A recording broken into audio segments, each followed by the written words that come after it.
గతంలో శాసనసభ వ్యవహారాలు నడుస్తుంటే టీవీలో ప్రజలందరూ కూడా వీక్షించేవాళ్ళు, చూసేవాళ్ళు. ప్రజా సమస్యల మీద ప్రతిపక్ష పార్టీ ఏ రకంగా మాట్లాడుతుంది, ప్రభుత్వం ఏం ప్రకటన చేస్తుంది, ప్రభుత్వం నుంచి స్పందన ఏంటి, కొత్త కొత్త అంశాలు, కొత్త కొత్త చట్టాలు ఏమైనా తీసుకొస్తారా అని చెప్పి ఎప్పుడెప్పుడు అని చూస్తున్న సందర్భాలున్నాయి. కానీ ఈరోజు ఎంత బాధాకరం అంటే దాన్ని ఒక గౌరవ సభని కాంగ్రెస్ పార్టీ ఆ గౌరవ సభని కౌరవ సభగా మార్చే ప్రయత్నం చేస్తుంది. ప్రజా సమస్యలు ఎక్కడ చర్చించకుండా ఇచ్చిన హామీలు ఏమడుగుతారో ఏమని, ప్రజా సమస్యలు ఎక్కడ నిర్వహిస్తారో ఏమని ఏదో కొత్త అంశాన్ని తీసుకొచ్చి టైంపాస్ చేయాలా, తప్పుదో పట్టించాలా అని చెప్పేటువంటి ఆలోచన తప్ప వేరే ఏం లేదని ప్రజలు చర్చించుకుంటున్నారు. స్పీకర్ గారిని జగదీష్ రెడ్డి గారు ఎక్కడ అవమానపరచలేదు. మాకు చట్టసభలు స్పీకర్ గారన్న సభ అన్న గౌరవం. ఒక దళితుడు అని అవమానించిన లేనిపోని అపవాదం వాడేస్తున్నారు. మళ్ళా అంటే దళితులకు ఏదో బీఆర్ఎస్ పార్టీ వ్యతిరేకం అన్నట్లు. కాంగ్రెస్ పార్టీ వ్యతిరేకం, బీఆర్ఎస్ పార్టీ ఎప్పుడు వ్యతిరేకం కాదు.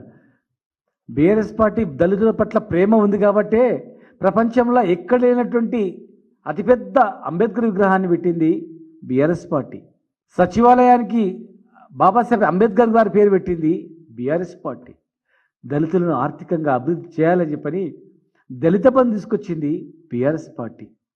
దళిత విద్యార్థులను విదేశీ విద్య పేరు మీద విదేశాలకు పంపాలని చెప్పని 20 లక్షల రూపాయల ఆర్థిక సాయం అందించి వందలాది మందిని పంపించింది బీఆర్ఎస్ పార్టీ. ఇంకా ఎన్నో కార్యక్రమాలు దళితులకు చేసినటువంటి చరిత్ర బీఆర్ఎస్ పార్టీ ఉంది. అంబేద్కర్ విగ్రహాన్ని అతిపెద్ద విగ్రహం పెడితే కనీసం అంబేద్కర్ విగ్రహాన్ని జయంతి రోజు, వర్ధంతి రోజు అన్న ఒక పెద్ద పూలమాల ఇద్దామని చెప్పి కూడా అనలేదు. ఇస్తామన్న దళిత బంధు ఇంతవరకు ఇవ్వలేదు. బీసీలకు ఇస్తారంటే హామీలు నెరవేరలేదు. ఈరోజు శాసనసభ నడుస్తుందంటే ప్రజా సమస్యల మీద చర్చ పెట్టాలి, కానీ అసలు ఏమనంది కట్ చేసి దళిత స్పీకర్ కనుక అవమానపరిచిందని చెప్పి సభను వృధా చేయడం, తప్పుదో పట్టించడం, ఆ సమస్యలు చర్చించకుండా దీనిపైన కొనసాగేటట్టు చేయడం, దృష్టి మళ్లించడానికి మాత్రమే ఒక ట్రిక్ చేసినటువంటి కుట్ర తప్ప స్పీకర్ గారు అవమానపరిచినట్టు ఎక్కర్లేదు.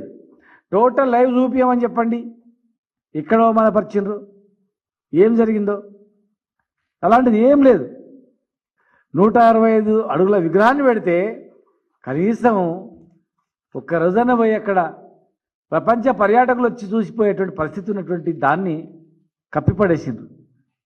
ఈరోజు మేము ఛాలెంజ్ చేస్తూ ఉన్నాం, నిజంగా అవమానపరిచే ఫుటేజ్ బయట పెట్టండి, టోటల్గా కట్ చేసినే కాకుండా.